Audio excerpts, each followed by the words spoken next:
Hey everybody, welcome back to Hollywood Review with DDM. And today we're talking about Lonely Planet. Lonely Planet, Lonely Planet. It's a rom-com on Netflix, brand new from Susanna Grant. And Susanna Grant is an old pro. She's done lots of big things and she's been around for a long time.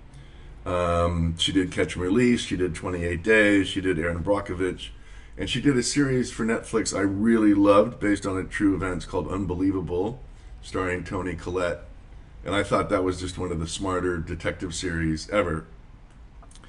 And now Susanna has come back and she's writer and director for Lonely Planet, starring Laura Dern and Liam Hemsworth. And the premise loosely is there's a writer's retreat for famous authors in Morocco, and Liam goes along with his girlfriend, played by Diana Silvers, and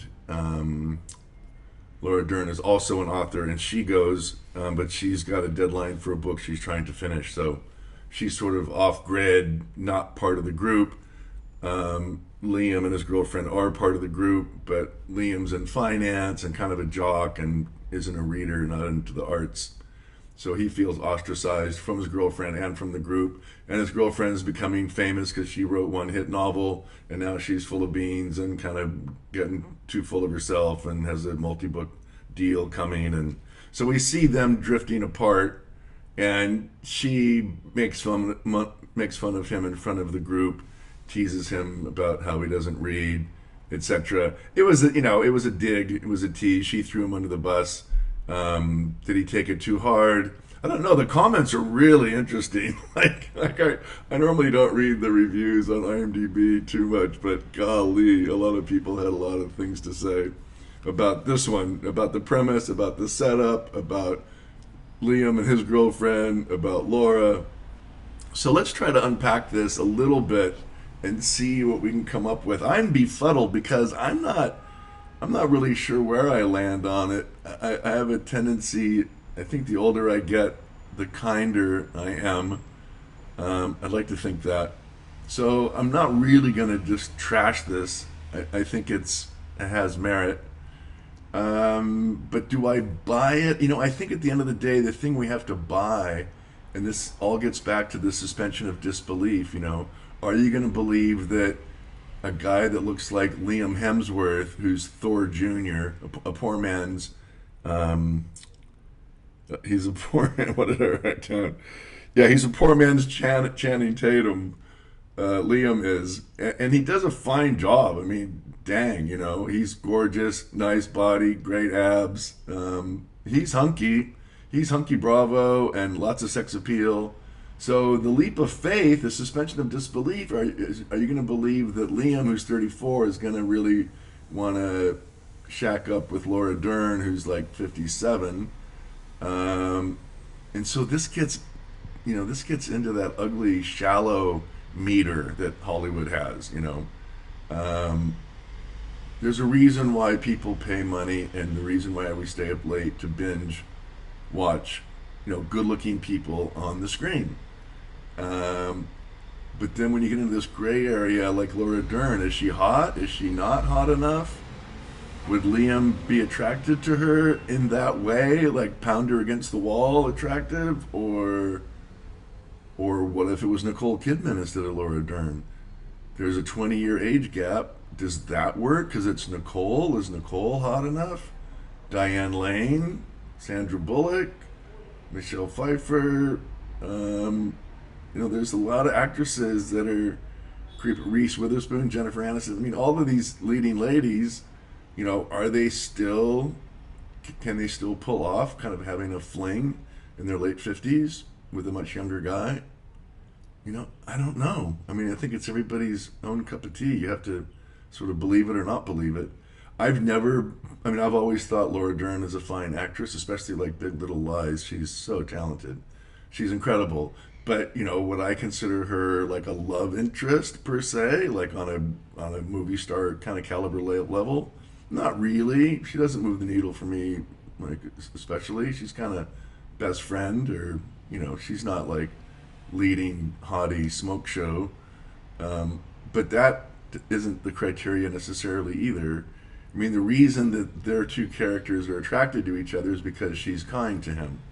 So he gets kicked to the curb by his haughty girlfriend who's obnoxious and annoying, and I guess she's a great actress because I never liked her for one frame. And so Liam kind of puppy dogs it into the bar, into the lobby, and by chance runs into Laura, who's kind of hiding from everybody so she can work on her book. And then she and Laura strike up a friendship. And like I said, Laura is she's a good ear. She's a good listener. And it's kind of like, Liam's getting a little therapy from this older gal that's been around and is an author and knows a lot about life. Or is it more than that? Is it steamy? Is it a slow burn, as the critics want to try to call it? Gosh, slow burn? I don't know. And then, spoiler alert, there is the gratuitous sex scene that was really cringy and too long and not needed. They could have done it a lot more subtle, a lot more age appropriate, I guess I might say. It just didn't. I just thought it was too much for what the film was. It was sort of like, okay, wow, this is really, really heated, really hot. Lots of passion here. And was the passion on the rest of the story? I don't know.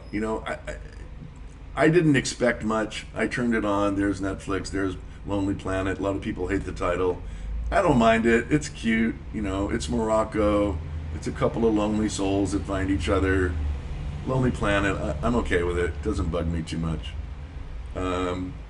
Some people thought it should have been called The Swing Route, which is a football analogy that they use in the movie, which I thought was cheesy. There's so many cliches in this film and bad football analogies and all the old kind of retrashed, like, what's your nickname? What was the school's nickname? I don't know. I thought it was equal parts kind of grown up and mature and even paced, and this is what an older rom-com looks like and feels like, and I'm on board. And then I thought there was a lot of sort of people too sensitive, talking about nicknames when you're a kid, and like I don't know. It just lost me half the time. So IMDb was a generous 5.7 out of 10 on this thing, and that's a fail. I don't know if I would say it failed. I would give it a D plus, which for me is a 6.5. I didn't hate it. Did I love it? I don't know. If I didn't love it, what didn't I love about it? I just thought it was a little reach. I thought it was a little bit of a reach. And then, spoiler alert, she's working 2 years on her latest novel, and then something happens, and somehow in the year 2024, she hadn't backed it up. Like, there was no iCloud or external hard drive, and she's like her 8th novel, and she didn't back it up.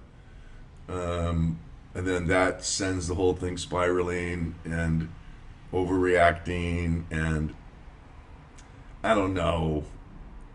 I wasn't terribly invested in either of them, and so whether they end up together or they don't end up together, I didn't really care.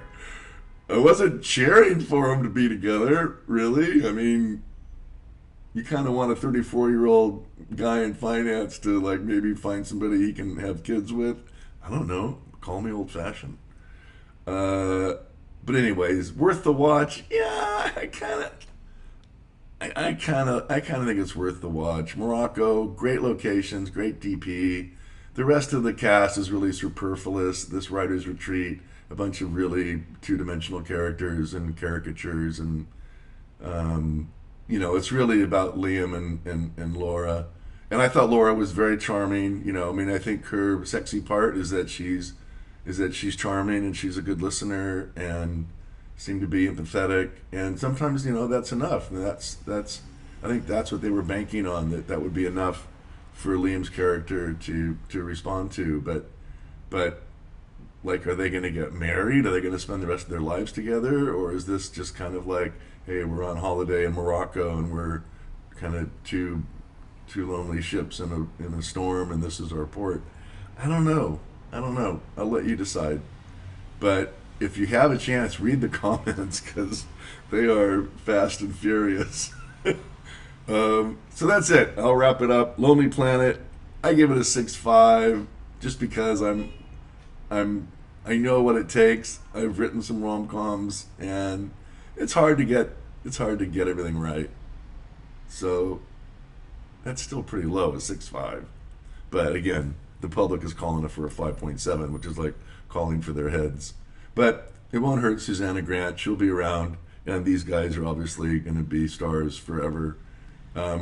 Laura, I expect great work, and Liam, I didn't recognize him at first. He looks like a young Pierce Brosnan, and yeah, like I said, with his body and his mannerisms, like I said, sort of a poor man's Channing Tatum. Like that Lost City, what he did with Sandra Bullock was so much fun.